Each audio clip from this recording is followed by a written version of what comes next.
సభకు నమస్కారం. కవిత్వం అంతరాంతర జ్యోతిసీమల్ని బహిర్గతం చేయాలి అంటారు తిలక్. ఆ అంతరాంతర జ్యోతిసీమల్ని బహిర్గతం చేయడానికి కవి సాగించే నిరంతర అన్వేషణే కవిత్వం.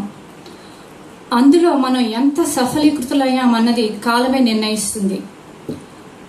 నా కవితా ప్రస్థానాన్ని బలీయంగా అద్వితీయంగా ప్రభావితం చేసిన కవి శ్రీ దేవరకొండ బాలగంగాధర్ తిలక్. ఆయన వ్రాసిన అమృతం కురిసిన రాత్రి నుంచి ఎన్నో వెన్నెల జలపాతాల లాంటి కవితల్ని పదే పదే పునశ్చరణం చేసుకున్న రోజులు దాదాపు లేనట్లే. నా సాహితీ ప్రస్థానాన్ని, కొంతవరకు నా కవిత్వం పట్ల నా ఆలోచనల్ని, నా వ్యక్తిత్వాన్ని ప్రభావితం చేసిన మరో వ్యక్తి మా నాన్నగారు శ్రీ సిఎస్ రావు గారు. ఆయన సునిశ్చితమైన విశ్లేషణకు, కళాత్మక ప్రవృత్తికి నేను ఆనందపడని, అబ్బురపడని, గర్వపడని రోజు లేదు. నా సాహితీ ప్రస్థానాన్ని అంత బలీయంగా ప్రభావితం చేసిన ఈ ఇద్దరిలో ఒకరి పుస్తకాన్ని మరొకరు ఆంగ్లంలో అనువదించటం అనేది it's an exciting and ఎక్సలరేటింగ్ feeling for me. అంతేకాదు, అదే వేదిక మీద నా పునశ్చరణం కూడా ఆవిష్కరించబడడం నా అదృష్టం. సాహితీ వ్యాసాలు, సమీక్షలు చాలా వరకు న్యూజెర్సీలో ఉన్నప్పుడు మా నాన్నగారు రాసిన డిక్టేట్ చేస్తుంటే నేను టైప్ చేసిన వ్యాసాలు it's very close to my heart. అలాగే గాంధీ గారి మీద పుస్తకం కూడా అది ఒక గాంధీ గారికి నాన్నగారు ఇచ్చిన నివాళిగా నేను భావిస్తాను. నా మొదటి సంకలనం నిద్రిత నగరం వచ్చి ఇప్పటికి సరిగ్గా 5 ఏళ్ళు. ఇప్పట్లో మరో సంకలనం తేవాలని నేనైతే అనుకోలేదు. నిజంగా నా కవిత్వం తనను తాను ఆవిష్కరించుకునే వరకు ఓపికగా వేచి ఉండడమే నాకైతే ఇష్టం. నా ఉద్దేశంలో కవిత్వం ఎప్పుడూ వైయక్తికమే. అసలు వైయక్తికం కానిదేది కవిత్వంలో లేదేమో అనిపిస్తుంది.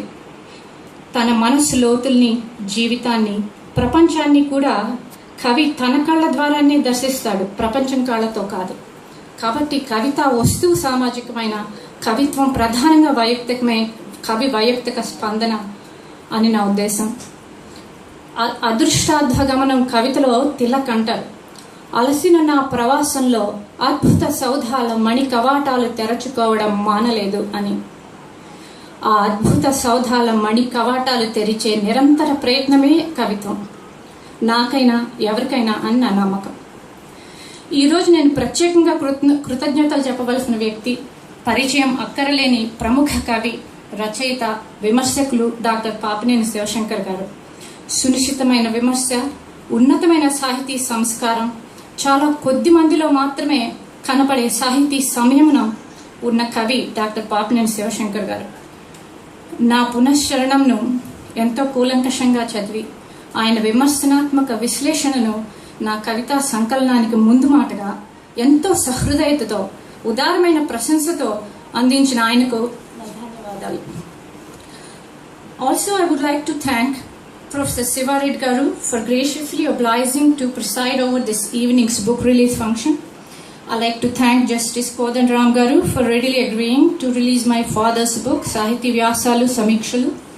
I like to thank Dr. Hanuman Chaudhary Garu for kindly releasing Dakshina Africa lo Bharatiya Deshabhaktudu, and I also like to thank Sri Rajendra Prasad Garu for graciously releasing The Night Nectar Rain, and I thank Dr. Kondalarao Garu for graciously releasing my Punashcharanam. I indeed like to thank all our eminent speakers that are on the dais today. Professor S.V. Ramarao Garu for introducing Sahiti Vyasalu Samikshalu, Professor K. Srinivasa Sastri Garu for introducing Dakshina Africa lo Bharatiya Deshabhaktudu, Dr. Bapi Reddy Garu for introducing The Night Nectar Rained, and Dr. Shivashankar Garu for introducing Punashcharanam. I owe special thanks to Dr. Kondalarao Garu for releasing our books through his prestigious Viswanatha Sahitya Peetham and organizing today's event with such genuine and warm enthusiasm. He is a very close and dear friend of my father's, and our entire family holds him with utmost respect and affection. It is indeed a pleasure, privilege, and honor to have him organize this important event for us. I like to thank my father for bringing out my book and for giving me an opportunity to share the dais with him. It is truly a pleasure and honor. And I thank you all, ladies and gentlemen, for gracing the occasion and making today's evening splendid. Thank you all. Jai Hind and God bless India.